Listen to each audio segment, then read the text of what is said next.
Hi everyone, welcome to our talk show. Today we will learn about the imbricative relationship between two theories, innatism and behaviorism in language learning.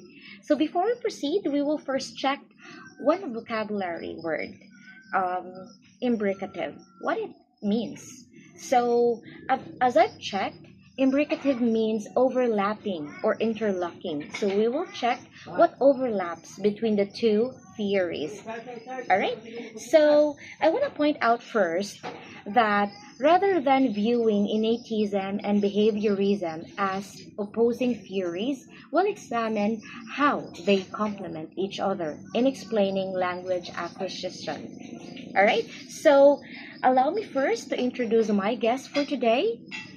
She is my sister, my friend, and she is joining me today. Please allow me to welcome my sister, Jocelyn. Hi everyone. All right, so are you ready, sis? Of course, I'm ready. Are you ready? I am ready. Okay. All right, so she will be discussing, by the way, innatism, and I will be discussing behaviorism. All right, so without further ado, let's start. And let's start by defining these two theories. So, sis, take it away. Okay, so I'll discuss or explain what is innatism. So, primarily, this is proposed by Noam Chomsky. So, it argues that humans are biologically equipped with an innate ability to acquire language, according to Chomsky. So, children are born with a language acquisition device and understanding of universal grammar, enabling them to learn complex grammatical structures even without explicit instruction. So, for example, a 3-year-old child can produce sentence they've never heard before. So it demonstrates that the child has learned a grammatical rule rather than merely copying adults. So, yeah. Okay, well, that's interesting though. In my case, behaviorism, which is of course championed by the one and only B.F. Skinner, it argues that language is learned through stimulus, responses, imitation, reinforcement, and repetition. So children imitates us adults. Just like, for example, when we're a parent, and then our children imitates us. So sometimes, or most of the parents would teach our uh, children words, and we let them repeat us also. So through repeated exposure and reinforcement, children gradually acquire language. All right. So this successful communication reinforces language use. So, since we already defined Mhm. the two theories, sis, the question here lies, are they really opposites? Because many people think these theories contradict one another. Are they really incompatible?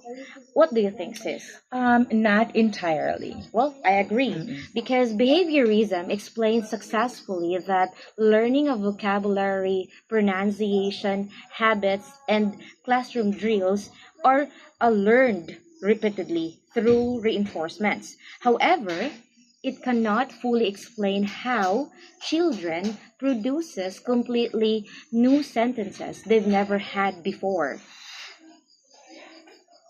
Exactly. Just like my daughter, Halsey Jamara, when she was 2 years old, she will produce new words. So even as parent, we're shocked as to where that word came from. So yeah, likewise, innatism cannot fully explain why children from different environment develop language differently. So a child exposed to rich conversation usually develop stronger vocabulary than one with limited language exposure.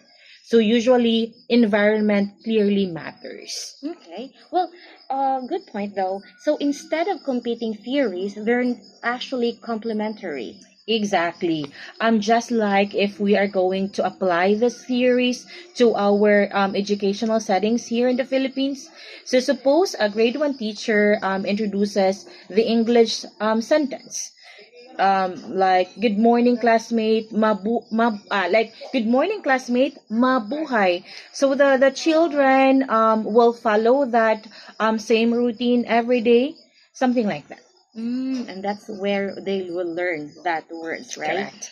Okay, so, well, that is where behaviorism comes first, right? Because when the teacher models the sentence, students repeat it several times. So, correct pronunciation receives praises, and eventually, students automatically use that expression. That means learning occurs through repetition and reinforcement. Well, from Initist perspective, repetition alone isn't enough. So later, students naturally create new sentences, and like in a classroom, they will have to say, or they will speak, may I borrow your pencil? May I open my bag?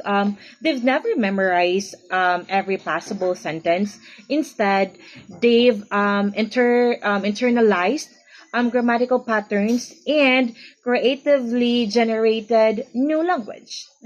Okay, good point.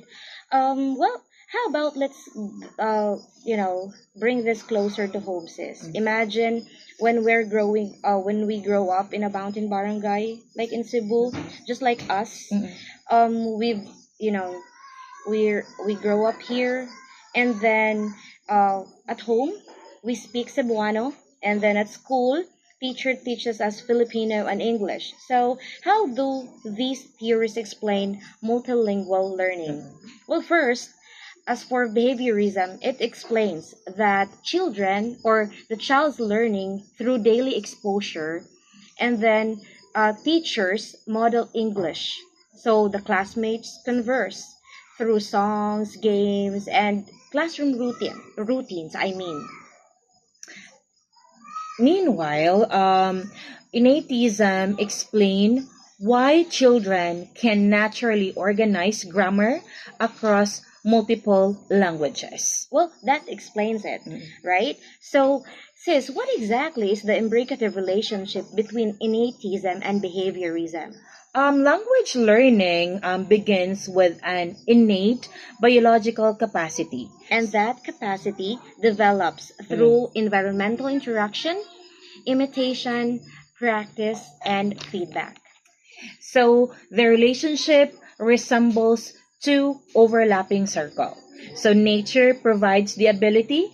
And nurture shapes that ability. Yes. So without innate cognitive mechanism, language learning would be extremely difficult. So without meaningful interaction, that innate ability would never fully develop. So both theories explain different parts of the same process. I agree. So, as a future educators and language professionals, we should avoid asking which theory is correct, right? Correct. So, instead, we should ask how can both theories help us become better teachers? For example, in today's classroom, effective language teaching combines meaningful interaction, repetition, feedback, creativity, and opportunities for authentic communication. So language develops because learners possess both um, an incredible biological capacity and a rich social environment. So that explains ISIS, Yes. right? So there is no competition between the two theories. They are complementing with each other. So instead of, debating or, checking what theories is the best or something like that, it should work, or the two theories work together. So, well, that is the true imbricative relationship between innatism and behaviorism. And for that, I would like to thank, of course, you, sis, for allowing us to do this and for spending time with us today. And I hope that everyone who is listening or viewing this will learn from this. And as again, thank you, sis. You are very much welcome. Thank you for the opportunity, of course. All right, then. So, goodbye.